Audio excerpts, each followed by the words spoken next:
YouTube. I know there's a school board meeting tonight.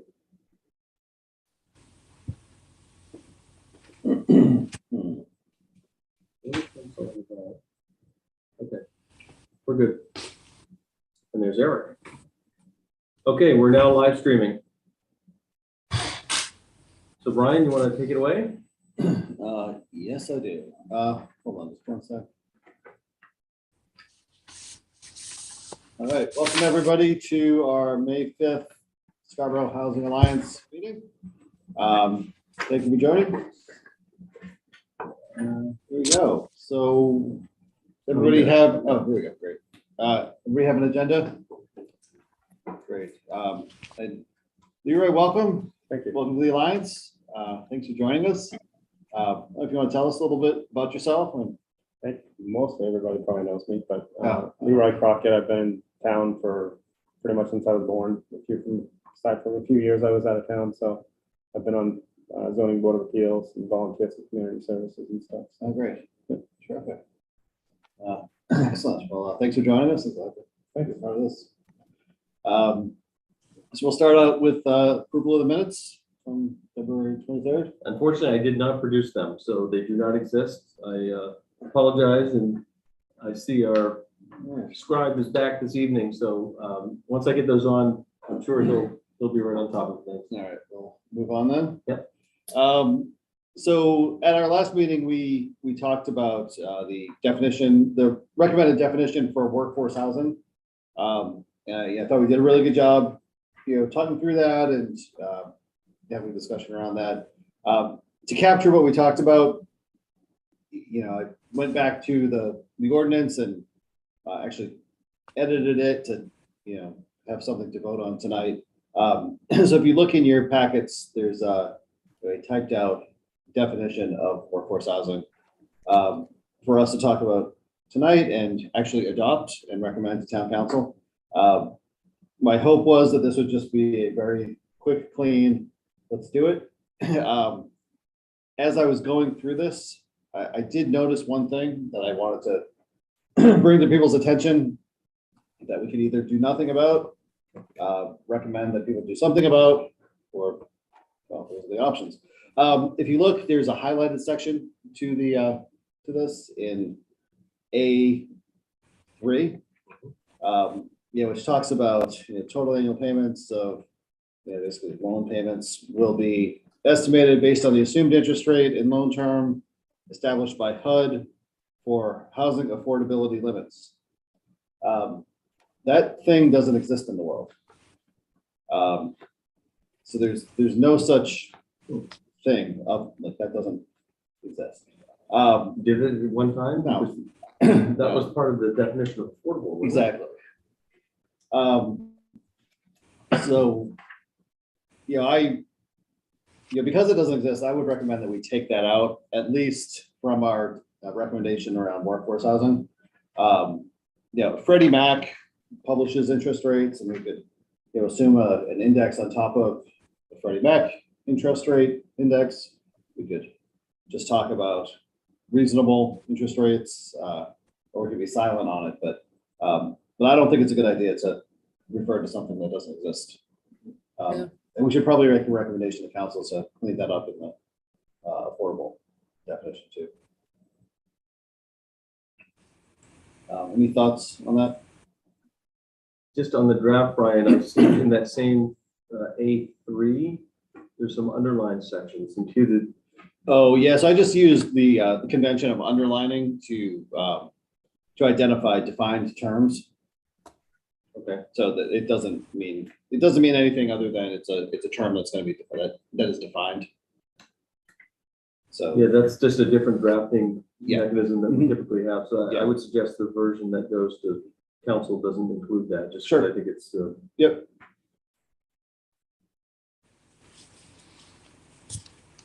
Does it make sense to put that on the screen, or does everyone understand it? What we're talking about? Yeah, I could put this on the screen. That makes sense.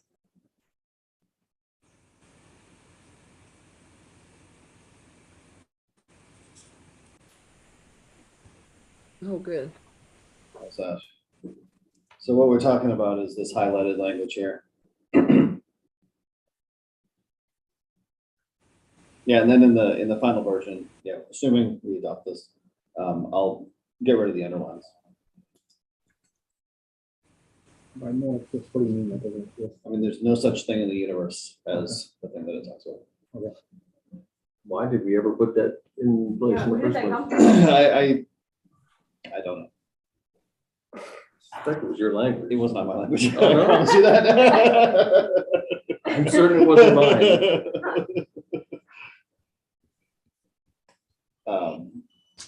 Yeah. Hopefully Craig, I'm gonna blame Craig. But yeah. I think you have fewer than one bedroom. Studios. No,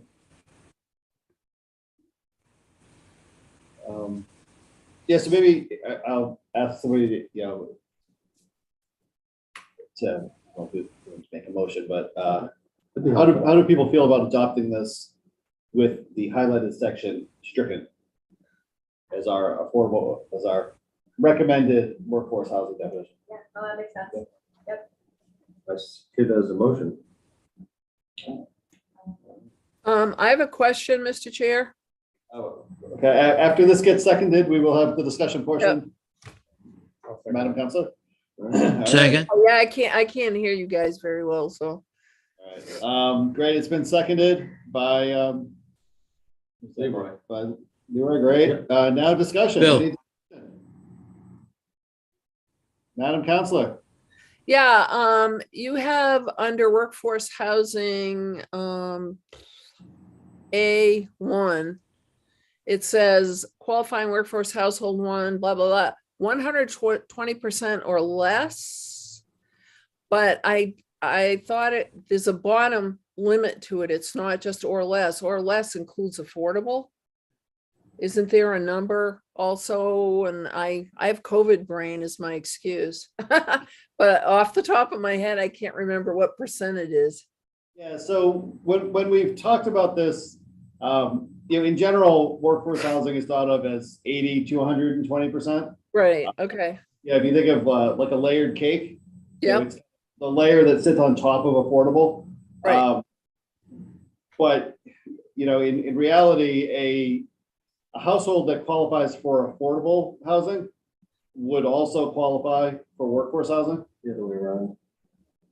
Potentially, you mean in that mid-range that, Yeah, so if the idea is you just want to really protect against the upper limit yes, of that Okay. housing. Right.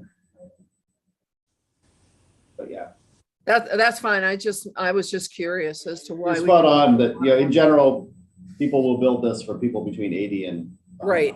Right, thank you. I'm sorry, Brian, I didn't get who made the motion and who seconded it. Michaela made it. Oh, I don't see Michaela. Is there other people in the room I can't see? Completely off screen. Yeah, so I'm in the room, Leroy's in the room, Michaela's in the room, and Tom Hall. Okay, so Michaela's the only one I can't see. And who seconded? I think I did, Bill.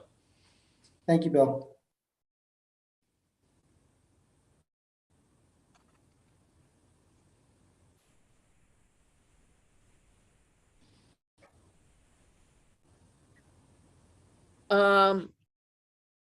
If you guys are talking through the owl, you're silenced. You're muted. There you Oh, go. there How's you that? There you And Brian, you seem to be showing up twice, so I'm not sure if you're logged in somewhere. Yeah. Yes, Yeah, I am. he's that special. He's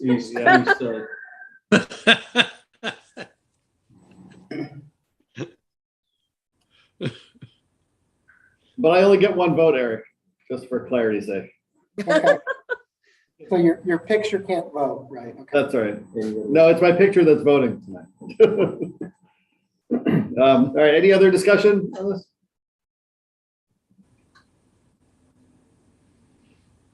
All right, I'm gonna stop sharing and move the question. So all in favor of adopting this definition of workforce housing with the highlighted language stricken and the underlines taken away? Please say aye. Or raise your hands. Aye. Anybody opposed? Great, it is unanimous. Wonderful. Thank you. Thank you, everybody. That's a big deal and nice to have that done. So Jean Marie, we can collaborate and move this to council? You're muted here. Sorry, I was muted. Yeah, absolutely. Sooner rather than later, because we really want to make sure we're moving on this, given the interest in multi-units and whatever that are popping up. So thank you.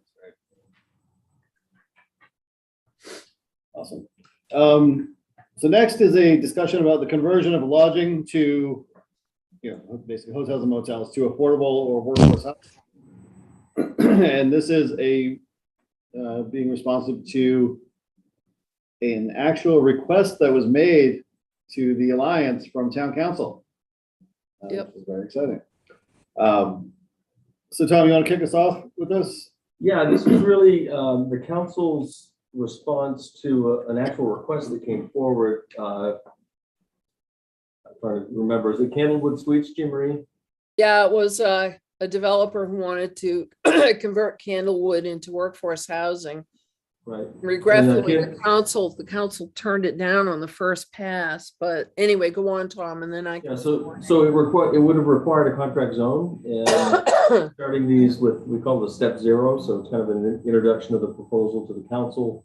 The council really gave it quite a chilly reception, and they've not come back formally. Since then, we've had at least one, if not two, other establishments similarly inquire, but no formal action or no formal application.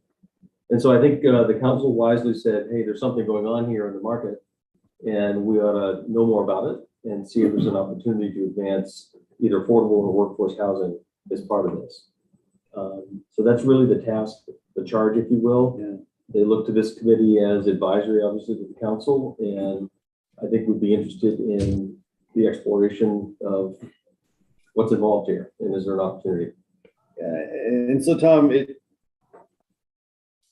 from what I could gather from this, they're looking for kind of things to consider, or are they looking for, is this a good idea, a bad idea?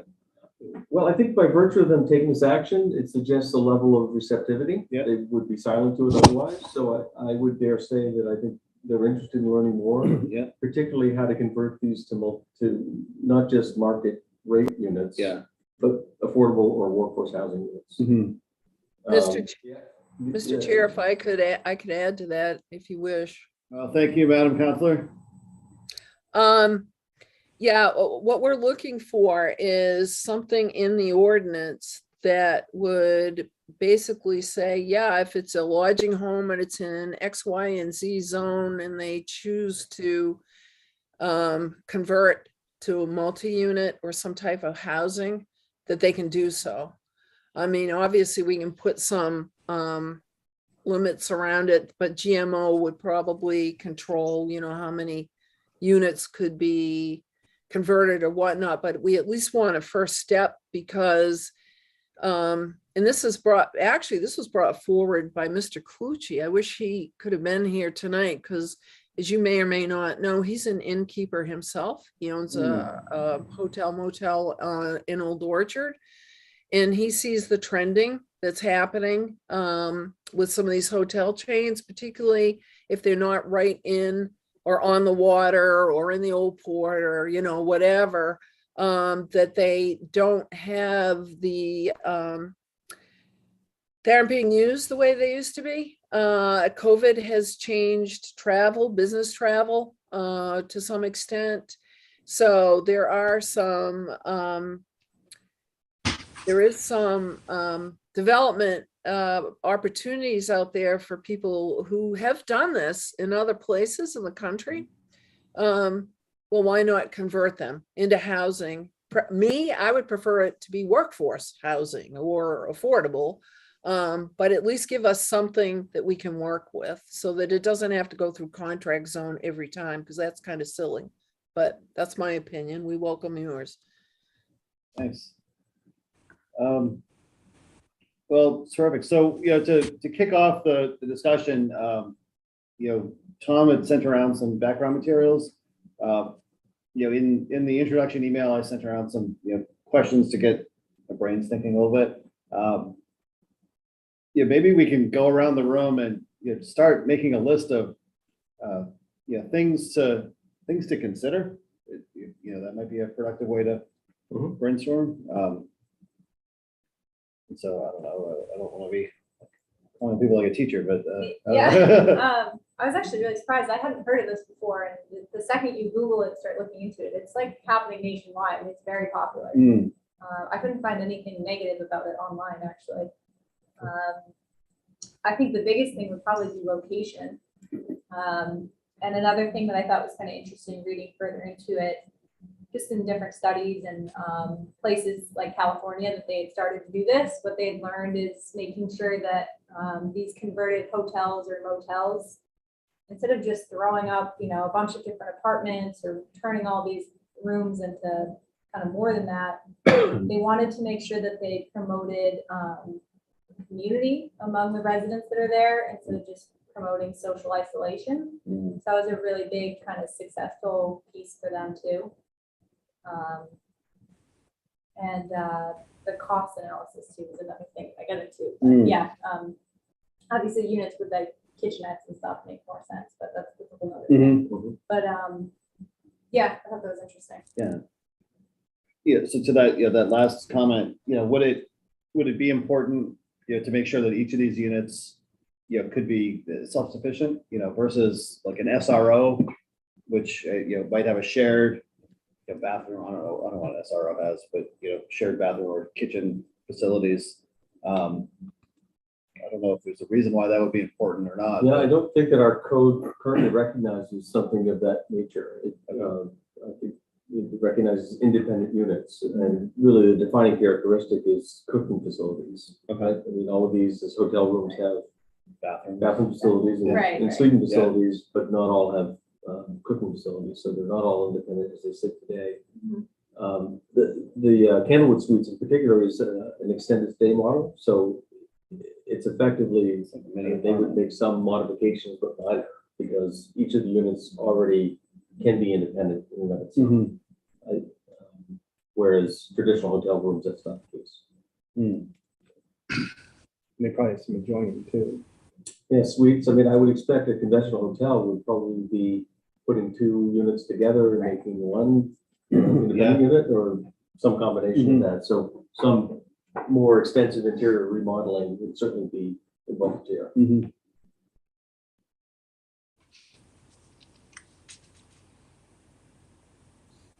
Anybody on the screen have thoughts? I can see this. I mean, yeah, I think the suites make sense right off the top, just because of the way they're already set up. It would be interesting to hear your thoughts on if they were just regular so-called hotel rooms and what you could do. I know one of the thoughts that those of us on the council who sort of brainstormed this a little was obviously we want on-site property management. And people would apply for the rooms like they would for any, apartment or whatnot. And have whoever owns the building take care of all of that. The other thing is we were thinking of keeping this in the so-called growth areas of town. So that's why it was helpful to see the map, because I had forgotten about, the little hotels, motels you have down on Pine Point or Yeah, so Higgins Jamie, Beach or whatnot. I'm In gonna share, our, I'm gonna I'm share the sorry. screen again. I'm gonna share Yeah. the screen again and just show the map while you're talking. yeah. So if you look, at the ones like the Black Point Inn and then down at Higgins Beach and Pine Point, we didn't really see that as the best place for this. We could see that along the Route 1 or the Payne Road corridor up by near where I live, which is, where you see 14, 11, 5, 17, 10.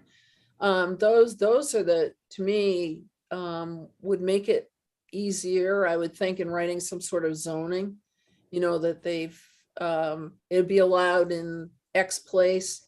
And then that would avoid the political fallout from those smaller areas who probably don't have an issue filling their hotel rooms to begin with. And secondly, it may be more appropriate to keep them like on Route 1 corridor or Payne Road corridor because of ease of access to transportation and other services for the residents. So that's just my off the top of the cuff relaying to some of the conversations that I've had with other counselors.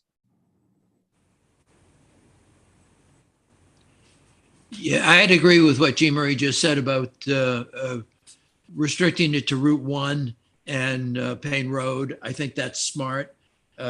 This is not a set in stone situation. If we decided as time went by that broader zoning was appropriate, where these hotels are now, for the most part, are in areas that allow for motels and hotels. So residential properties are generally protected.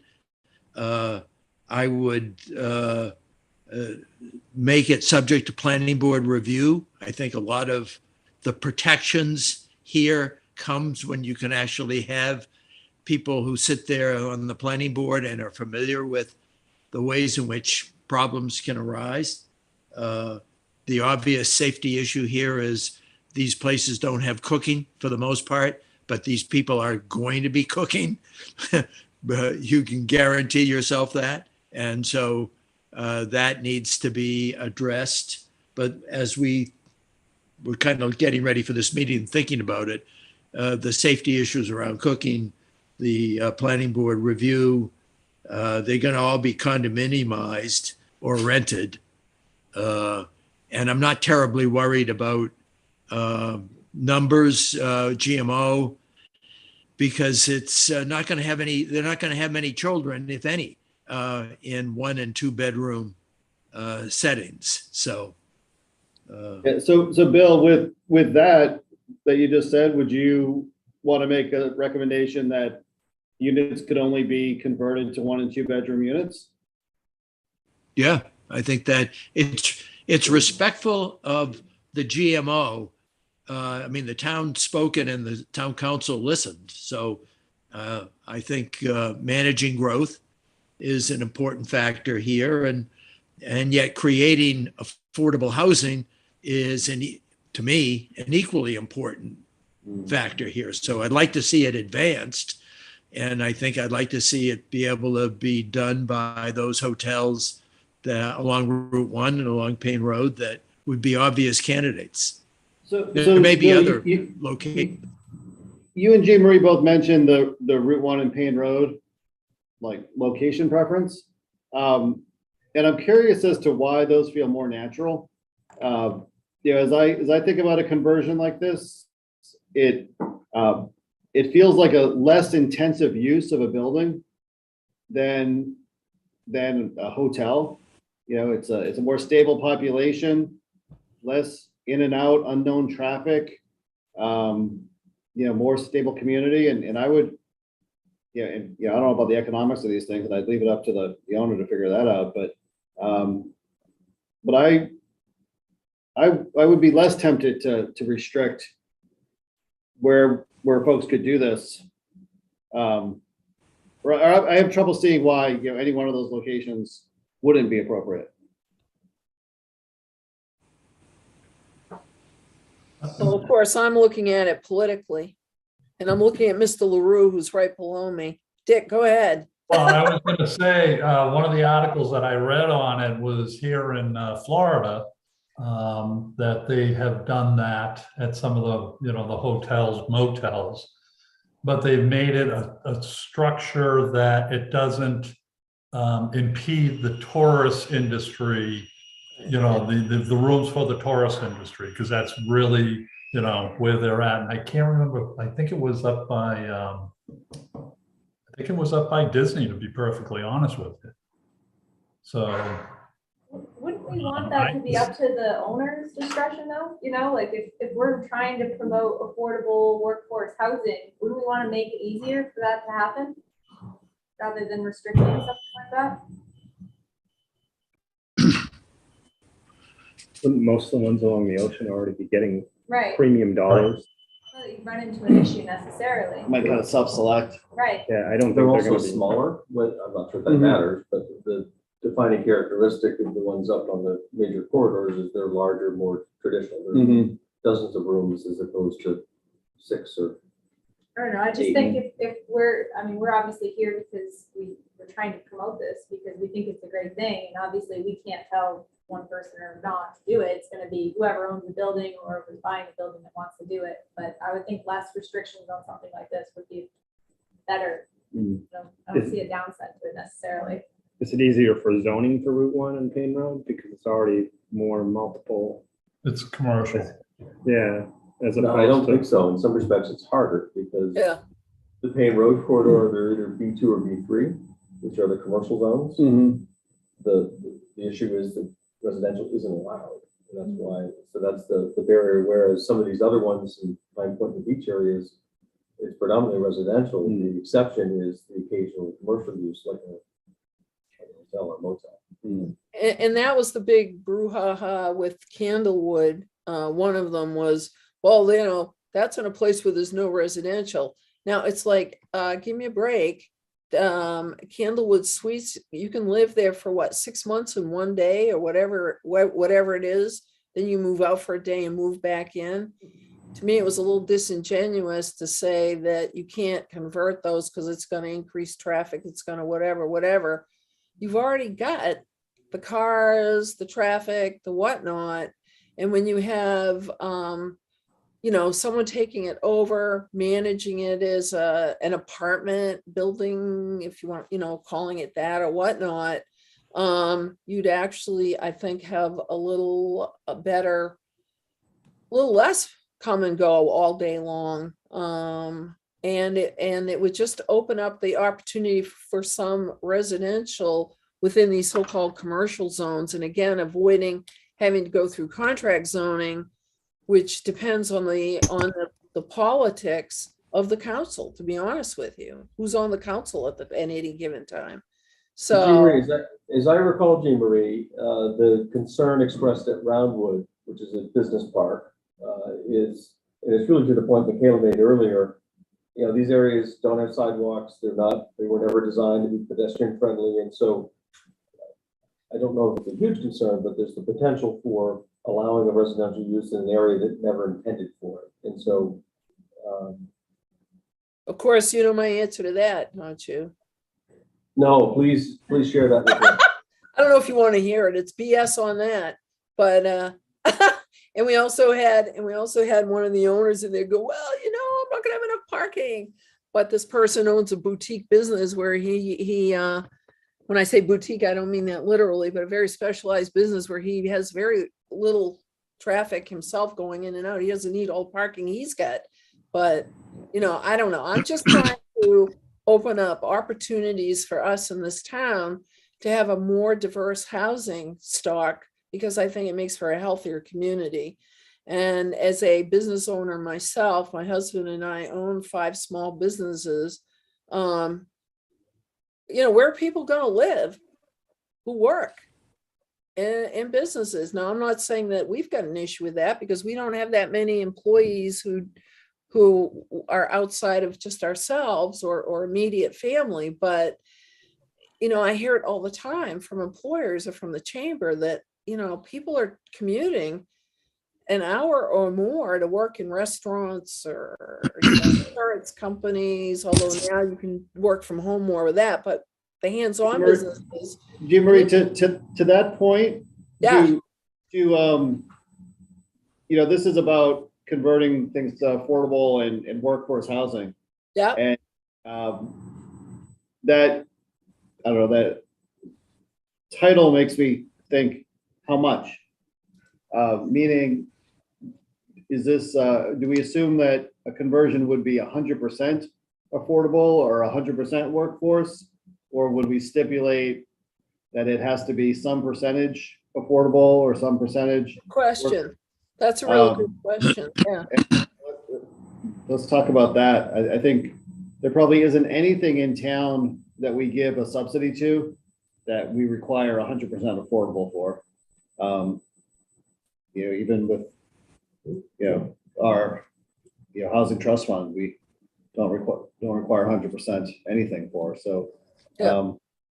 Yeah, let's just talk about that for a second. Using Candlewood as the example of, this is my opinion only, but given what it is and where it is, this building is actually sits right at 95 in an industrial park. Their proposal wasn't to modify the exterior, so it is what it is. It strikes me that even if those don't have a restriction for either workforce or affordable, even the market, what they're able to get for a unit at that location, and the size that they are very likely to fall within the workforce housing limits. I know that's a bit cross purposes to what this committee does, but I think practically speaking, we might be hitting that mark anyway with some of these locations. So there's two issues though, right? It's who does it serve and how much does it cost? Yep. Right, so it may cost an amount that is affordable to someone who qualifies, and that's good. But one question to ask ourselves, and is if we've got some famous NFL commissioner living in converted Candlewood suites, are we okay with it? If even if he's paying this cheap rent that's affordable, or somebody from the Boston Celtics comes down and rents one of those, Right. Is that a policy win, or does it not matter?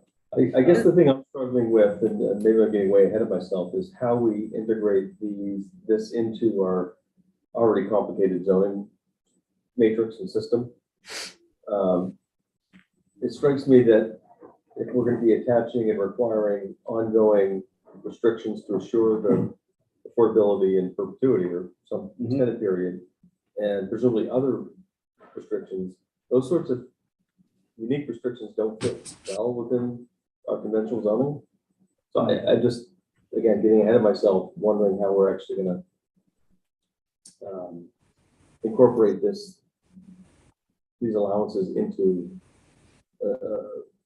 our current zoning. Yeah, I mean, I think if this is meant to be, affordable and workforce, it's going to have to be regulated, or it's going to have to be, deed restricted. One could imagine, I don't know, if the Candlewood Suites was at a different office park, somebody taking something like that and turning it into furnished corporate apartments, luxury-ish corporate apartments that get leased for a year. That would need to go through the same process. And that's, Yeah. Well, yeah, I guess it's interesting. I wonder what they specifically came and said workforce housing is what they were looking for. No, they said multifamily. Oh, okay, That so it was their wasn't like request. I was Yeah. wondering what Yeah. the motive behind that Yeah. was. Protect the country's odd, but that's the other piece of it too, if you want to incentivize somehow. yeah. But I think Jean Marie is the one that raised the issue of workforce housing, and they were receptive to the idea. But we didn't advance the conversation to understand exactly how that would work for them. And I talked to I've been in touch with the developer off and on since then, and regretfully, they've pulled out of their contract. They had it under contract and there were some other things going on, so they let the contract go. But he was very amenable to doing the whole building under the workforce housing limitations, if you want to call it that, or guidelines. Because even in that way, it made sense for him financially, because I'm not begrudging any of these folks the ability to make a living or make a profit off from this. That's what you're in business for. But he sincerely wanted to do the right thing, and he thought that this would be, a really good thing to do once he learned more about what workforce housing was and how it worked. So that's part of what started all this. And then the other impetus within the council for having this as a discussion is, as you may or may not be aware, many of the hotels this winter were used as for the homeless population and asylees, which, you know, people deserve a roof over their heads. And I didn't have a problem with that. Some people in the community did. I did personally, as a social worker, a former social worker, have some concerns with them, whoever they are. I shouldn't say that, but dumping, and I hate to use the word dumping, but that's what we would call it, social work, is dumping people into these hotels to give them a roof over their head and a room and whatnot. But then there were no services. And the town ended up picking up some of that services through our social services coordinated with the police department and whatnot. So that's what really gave the impetus to the council now saying, geez, maybe we should be looking at opening the door to allowing for some type of reasonable conversion of some of these buildings. Not all of them are going to convert. I mean, they still can make money with tourism or whatnot, but that model, particularly for something like a Candlewood Suites, which was built on the model of, oh yeah, you'd fly in because you worked at Unum and you worked in Unum and I don't know, wherever Unum is these days, but back in the old days, and you'd stay there and Unum rented those suites for folks and they were like offices and this and that, but that model's gone. So how can we make it work for the people of our community? So that's, again, that's a little bit of the background on what the council's thinking. So if there's 94 units like Candlewood, did they say how many of them they wanted to convert, or did they All want of to combine some? Did they want to combine some together? They were gonna go one for one. 94 And individual just have to units? work with the way that those units were originally constructed.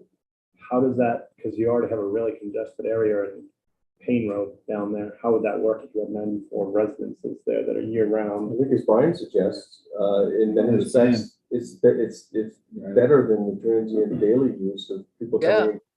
These folks live there, They're consistent. But you don't have, Jobs. generally, you don't have 100% occupancy at the hotels generally all the time throughout the year. Yeah.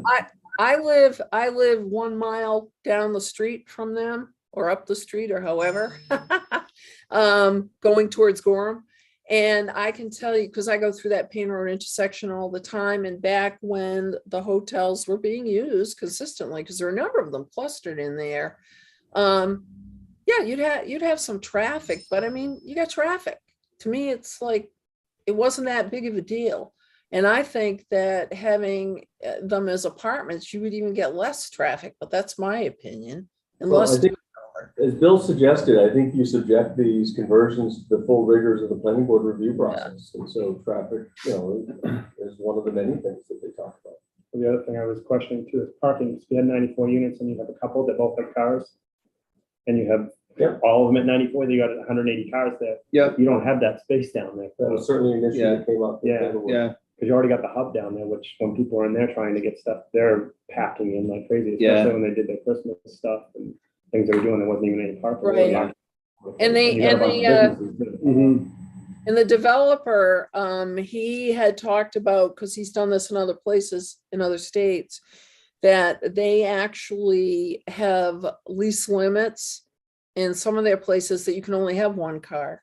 That would make Because the sense. expectation is that this unit will be for one person, or it could be for 3 people, but you can only have one car. And it's part of the lease agreements. We've But got we've got a very well-heeled system in our planning process to do that. Planning board has the ability to grant some waivers or exceptions if, facts are demonstrated that they don't need them all. So I wouldn't try to remake that. I'd let the planning board do what they do well. I know in zoning, that was a big thing that we always had to consider with parking. Yeah. How much parking are you gonna have? Yeah. And how about like, in something like this, like upgrading to current codes? I don't know how old some of these places are, but I would imagine that would be part of, would that fall under planning board, or would that be something we No, want that's to probably recommend something- in addition to? Yeah, I guess if it becomes part of 405, I would, typically the framework, we have performance standards. And I think many of the things we're talking about might be performance standards that end up being really specific and unique to this use, Mhm. converting from this used to the other, such as the a mechanism to assure affordability forever. The fact that these units built in some prior decade need to be modernized to today's standards. They're all pretty much within 20 years old, aren't they? I don't think I they're don't much know, older there than might that. be something slightly older, but Yeah. Some of these places on Route 1, like the Southern Oh, part of yeah. Route 1. I'm talking about this area, sorry. Yeah. I'm just focused on that area. but presumably the codes have changed. Yeah. even But in yeah, that like short time Pride frame. Motel, obviously, is much older Yeah, and probably wouldn't have the same, like you're talking about. Yeah. They wouldn't meet a lot of the codes, Mhm. probably. right.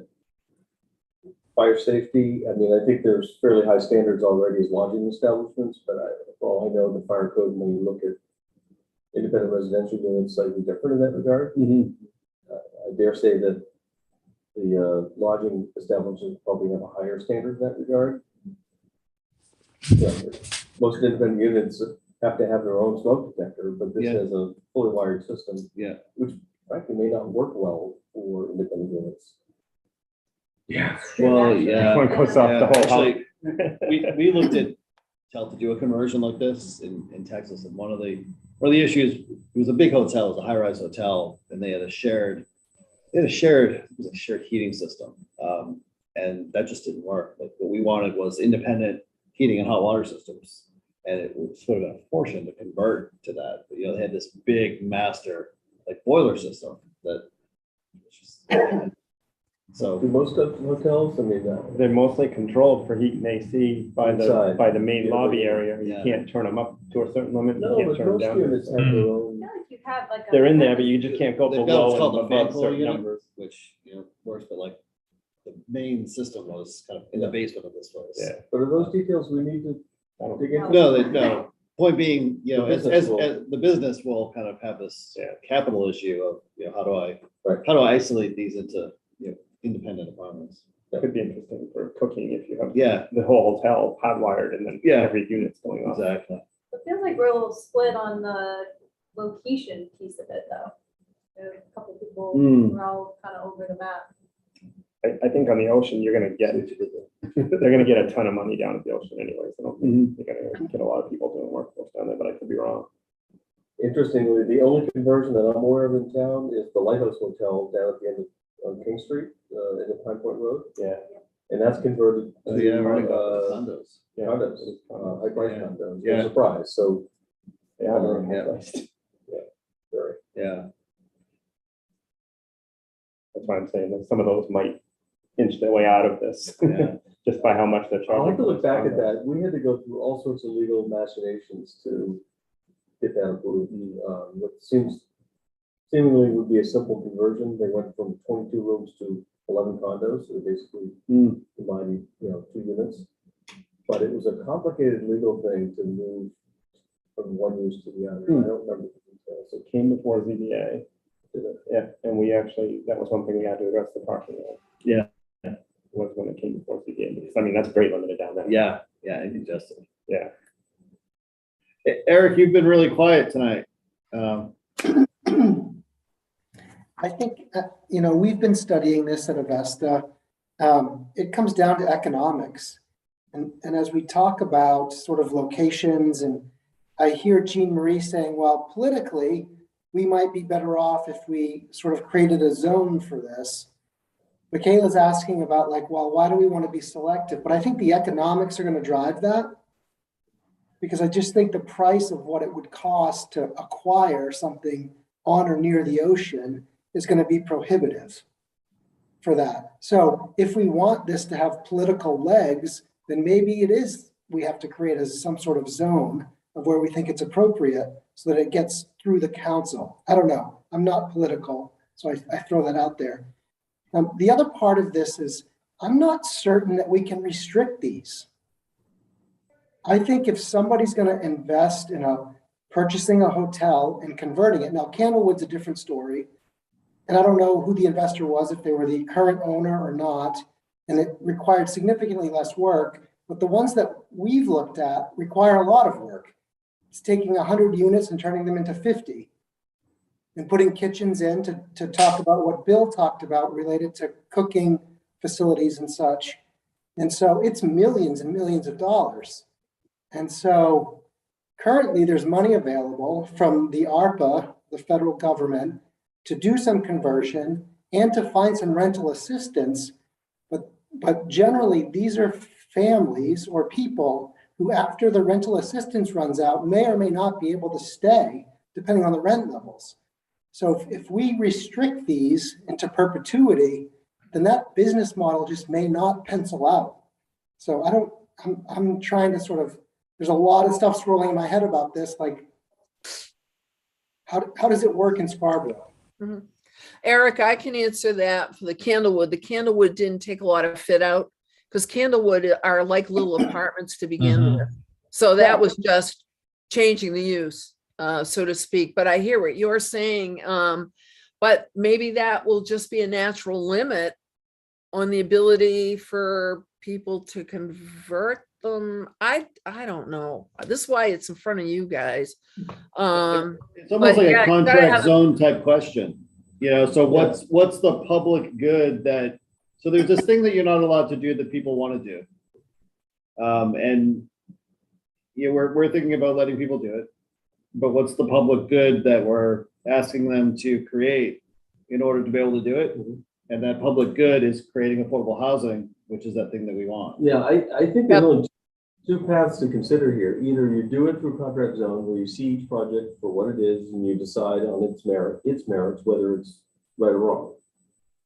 The other alternative, and why I think it makes some sense to focus our attention on a couple of areas of town, the Payne Road and Route 1, there's 4 different zones that those establishments sit in. If you look at all the others, you're up to 12 or 14 different zones. And so I don't see us, we're talking about establishments that already exist, that already sit within a zone. So I don't see us creating a brand new zone. Right. I see us adding this permitted use into the existing zone. Mm. So I Yeah, think and that's what the council intent, I believe, would be too.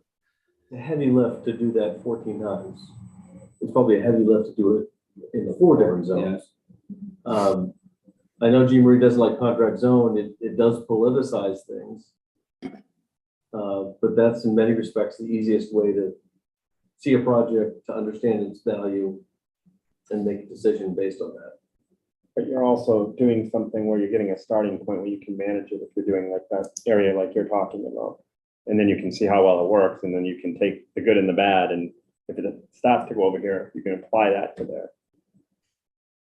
But I think planning and zoning is gonna, like, probably, if we said it was just for that area, planning and zoning is still gonna have to approve anything, right? The other thing we do, and I'm not suggesting it works here because I think it may serve to be too restrictive, and Leroy knows this from the zoning board, is we create either what they call conditional or special exceptions. So that adds another layer of process. It says it's not permitted as right, but you can do it given certain things, so-called Right. special exceptions. So the zoning board of appeals would do it first and grant whether or not what they're proposing is worthy of a special exception in that circumstance. And then it goes through its normal process.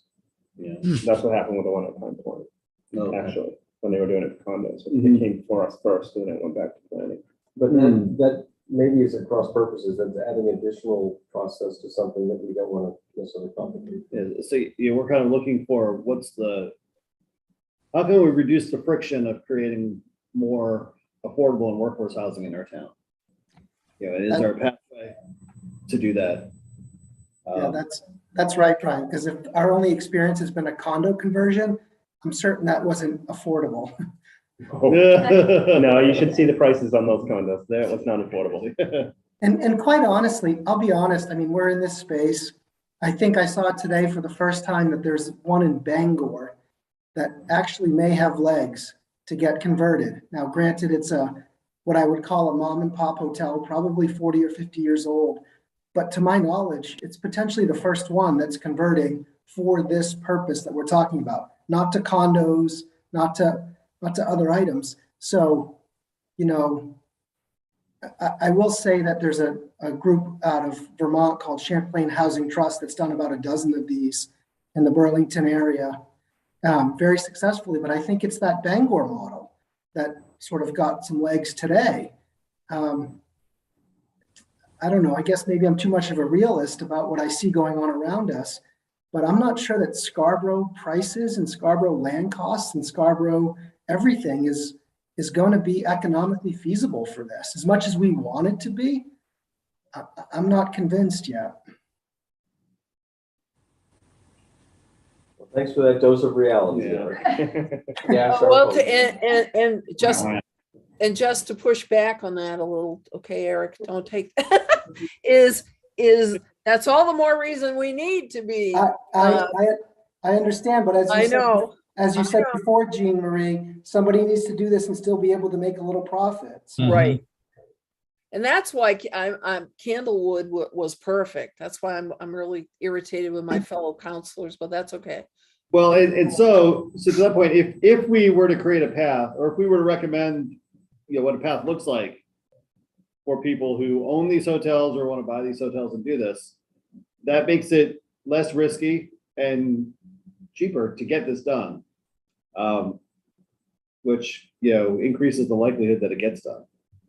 To Tom's point, the special exception was a good way to go with it, because you were able to monitor it and you were able to talk to them and tell them what they needed to do and a lot of criteria that they needed to meet. So I don't see any of the ones in the ocean being affordable. Yeah.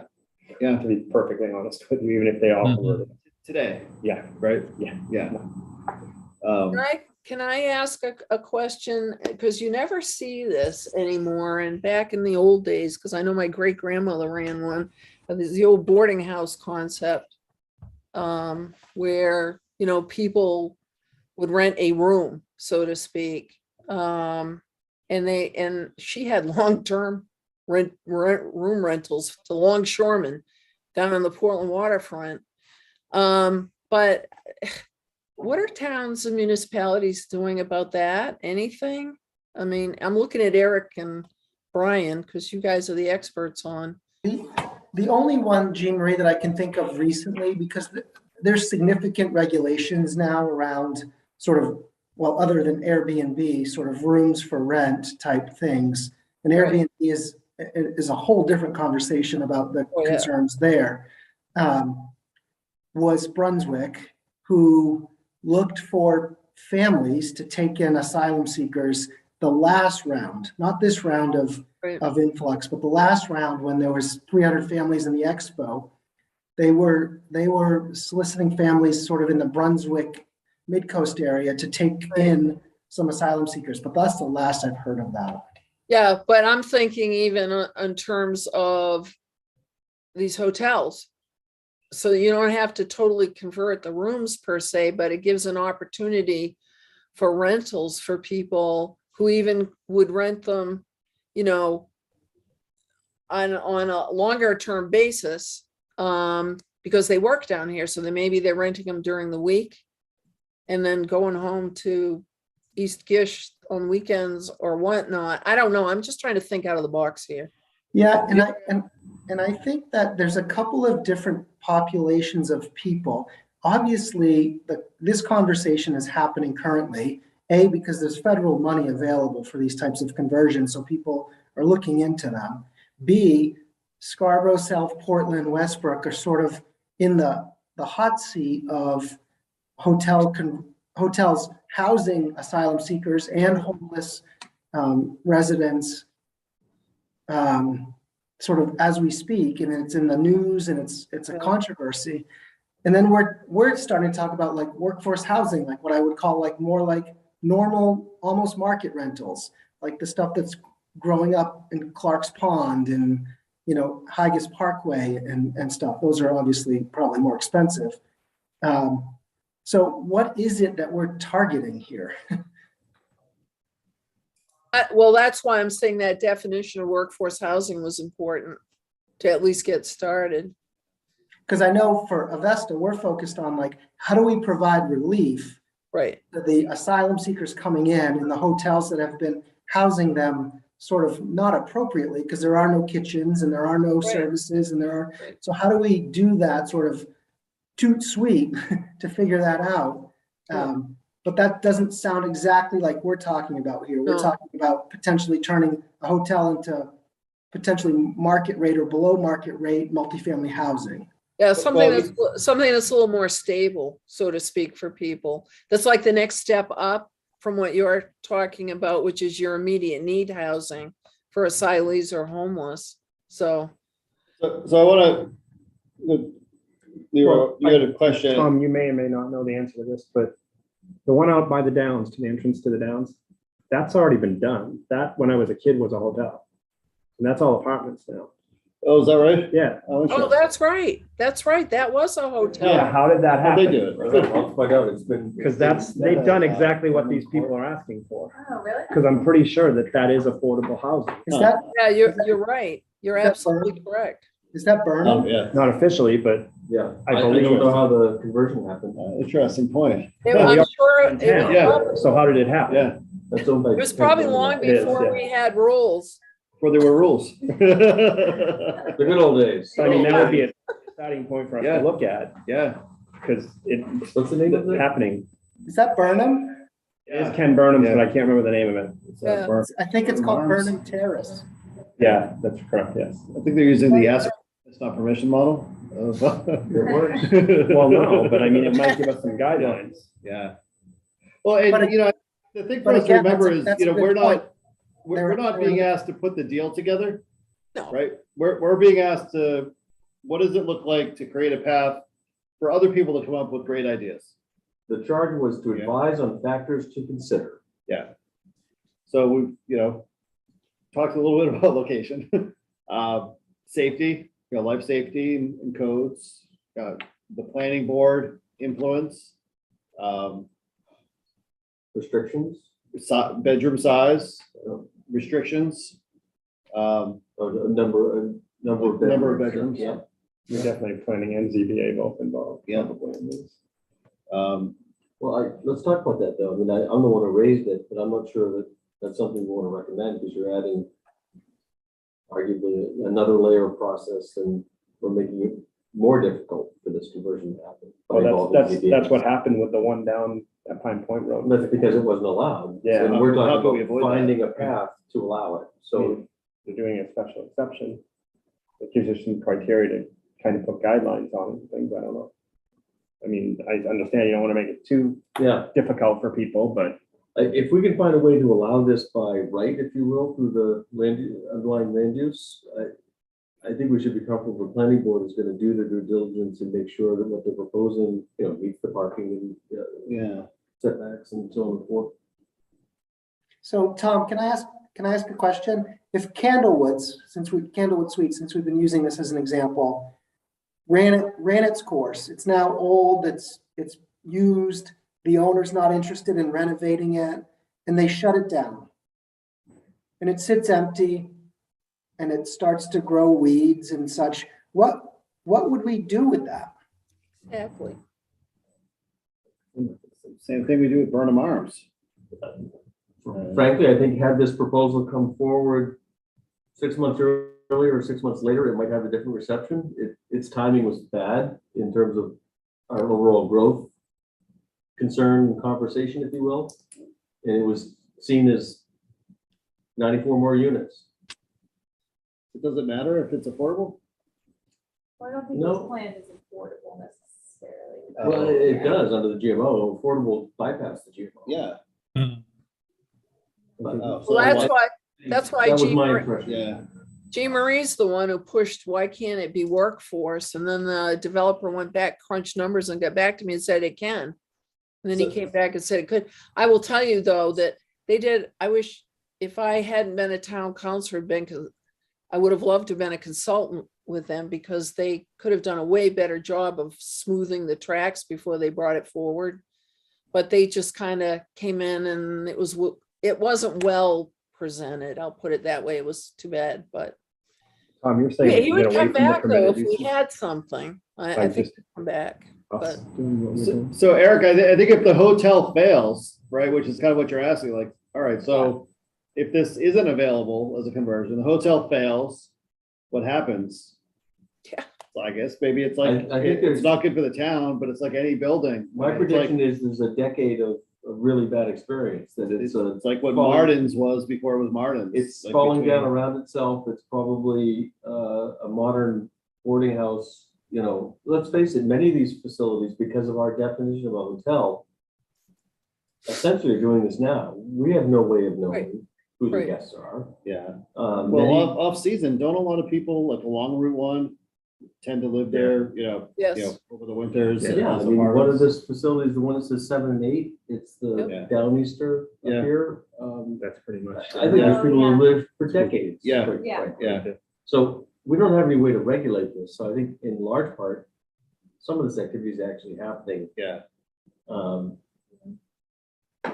And that's how this temporary housing that we're now experiencing is happening, Hmm. that they're still compliant. These folks are here for 3 or 4 months at this point. Within the 6 months, it's not, Go away for the weekend and come back. Well, the abandoned buildings, all you gotta do is look at the old flea market right across the street. Oh, yeah, that's right. And that's now Yeah. gonna become something, but that has sat for what, Yeah. 15 years, Well, just that'd be falling good. around itself? Yeah. Yeah, Been an eyesore. Yep. In the middle of town. yeah. so. I'm sorry, Eric, what the was- scenario you described, a crisis would motivate a decision. And I guess just the timing of this when they came forward, there wasn't motivation. Yeah, I guess I thank you for making that point about the growth in the town. I wasn't even thinking of that as being a political stance as well, so. Oh, yeah. And I'm sorry, Leroy, what building did you say was 15 years dilapidated? It wasn't a hotel or anything. It's just the old flea market building. Oh, kind of. yes, got it. Yeah, Yeah. And that's just been literally falling down Yeah. around itself. I see big white X's on the outside walls. I hope that means demolition. I believe it does. It does, I believe it got approved. Yeah. Yeah, I was gonna say, it just got approved by the planning board, didn't it, for something? Yeah, I don't know what's going there though. It's gonna be offices. It got approved through ZBA as well. And they're gonna build it within the footprint, which is kind of nice. Huh. So it's not extended stay hotel or anything. No. Extended stay offices. Yeah, right.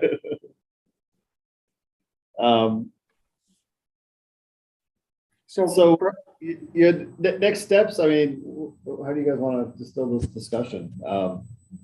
Brian, I was just going to suggest that I've obviously scribed a long list of A through J with some slashes in between of things to consider. I don't believe the town council was asking us to write an ordinance or to write something.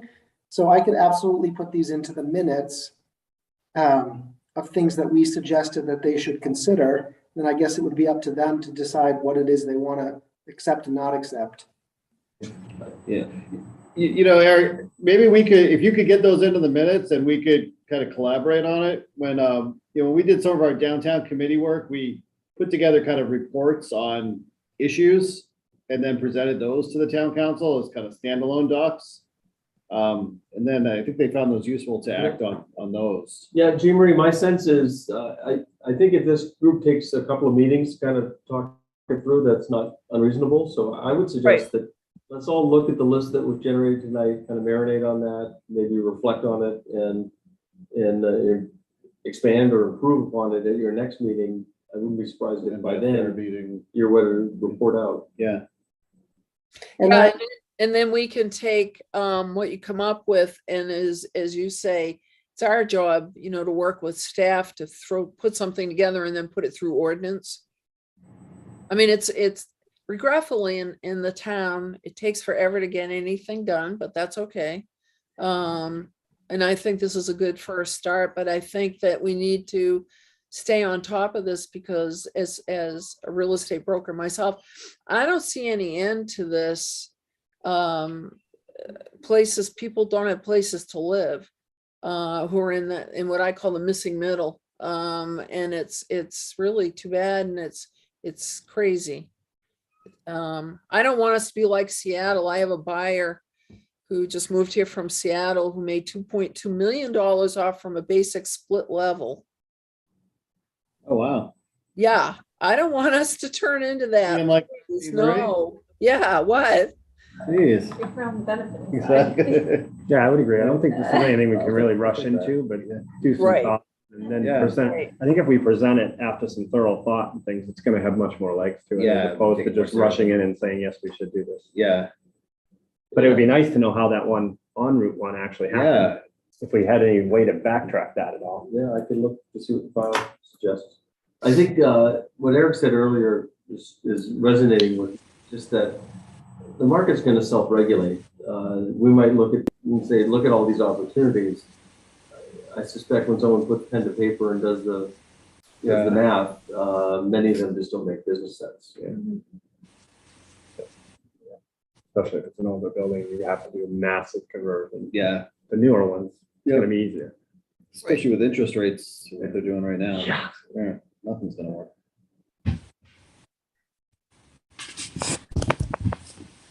Oh, and the other side of it is that there's a seller, and the seller needs to either pay significant taxes on the gains that they're incurring, or they need to find some place to exchange this to Right. avoid the taxes. And when they look at the market on the other side, they see no opportunity to do any exchanges here. Right. So they're not motivated, and they're trying to then cover their tax liability with an increase in the price. So it's just a spiral. Yes, you got that right, Eric, for sure.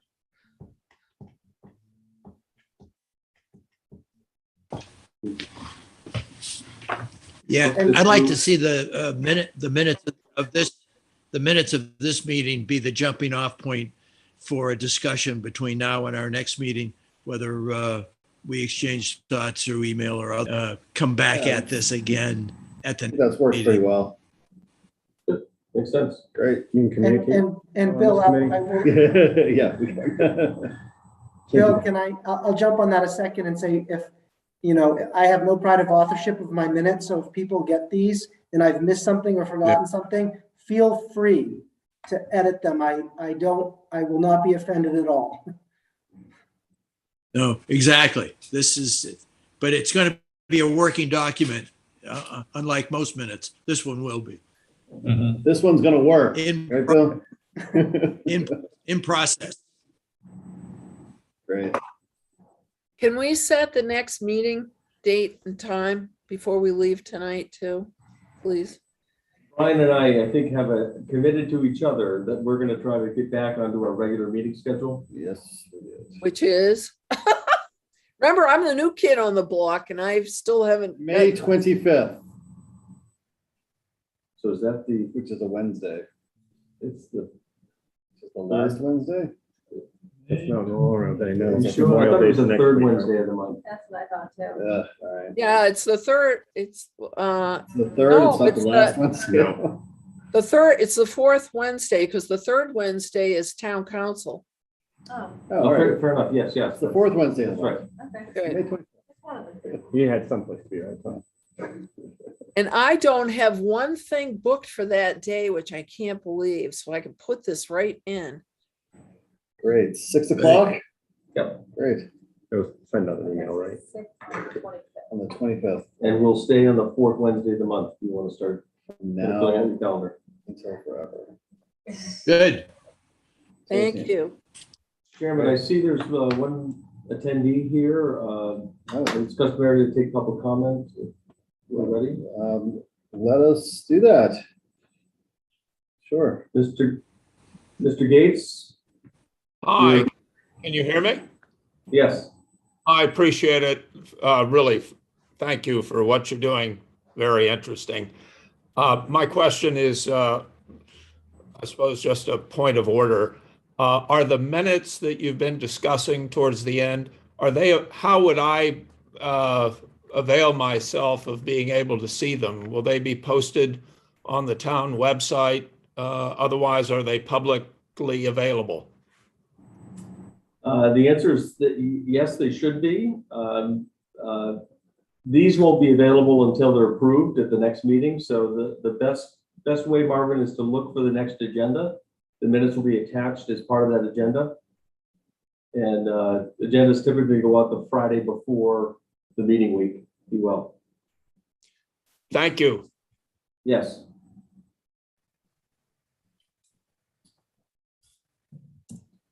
Anybody else out there? Tom? No, that's it. Mr. Chairman. There is just one thing left on the agenda. Would anyone like to take it? Motion to adjourn. All right, thank you. I'm used to that one. Excellent. All in favor? All right, we out. Okay.